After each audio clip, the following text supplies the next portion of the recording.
भीती आहे नगर दुकानाला याचं किंवा त्याची त्याचं काय कोणत्याही व्यापाऱ्यांनी घेऊ नये. कोणत्याही व्यापाऱ्याला बेरोजगार केलं जाणार नाही आणि कोणत्याही घरावाल्याला बेघर केलं जाणार नाही आमच्या नगराध्यक्षाच्या राज्यात. जो छत्रपती शिवाजी महाराज व्यापारी संकुलामध्ये खूप पायरी खाली गेलेले धोका निर्माण झालेले छत्रपती शिवाजी महाराज कॉम्प्लेक्समध्ये खूप धोके निर्माण झाले.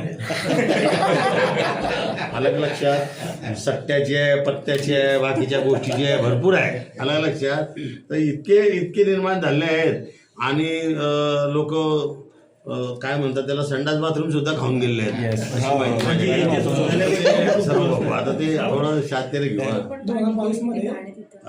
पालिकेच्या कुठल्याही संकुलांमध्ये पार्किंगची व्यवस्था पाण्याची घाण तिथं व्यवस्था की खूप घाण व्यवस्था ज्या ठिकाणी बाथरूम्स होते त्या ठिकाणी पण आज गाळे पाडले गेले. ते गाळे पडण्याच्या आधी 2022 नोटिसा पडल्या संबंधित दुकानदारांना गाळेधारकांना. अजूनही त्यावर केस कारवाई झाली नाही. शहरातले बरेच संकुलन पालिकेच्या संकुलांवर कारवाईचे आदेश आहेत, काही टावर पाडण्याचे आदेश आहेत. 17 तारखेनंतर त्या संदर्भात आम्ही सर्वांची मीटिंग होईल आमची आणि आम्ही सर्व मंडळी पाहणी करू प्रत्येक विषयाची. ज्या तुमच्या लक्षात आल्या अडचणी त्या सर्व जे आहे प्रत्येक कॉम्प्लेक्सच्या सॉल्व्ह करू आणि प्रत्येक कॉम्प्लेक्सला चांगलं त्याला वस्तुस्थितीमध्ये आणू. विजन आता नगराध्यक्ष सर्व शहराची पाहणी करतायत, गावाची पाहणी करतायत, कुठे कुठे काम काय आहे, कुठे खराब काम आहे, कुठे चांगले काम आहे हे सर्व. आणि बाकायदा नगराध्यक्ष त्या ठिकाणी बिलं त्यांचे बिलं असतील तर सोबत घेऊन जाणार, काम पाहणार आणि त्यानंतर बिलं देणार.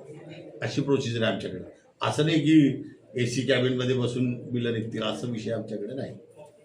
कारण तुमच्या सत्ताकाळामध्ये कॉम्प्लेक्स बांधले गेले त्यावेळेला भरपूर काही त्यावेळेला महाराष्ट्रात पूर्ण तुमचं मला असं वाटतं अक्षय प्रकाश योजना खूप त्यावेळेला हे तसं काहीतरी तुम्ही त्याबद्दल आजही सांगतो मी तुम्हाला की बेरोजगारी दूर करण्यासाठी आम्ही सर्वात मोठं पाऊल उचलणार. 5,000 दुकानं भुसावळमध्ये बांधणार.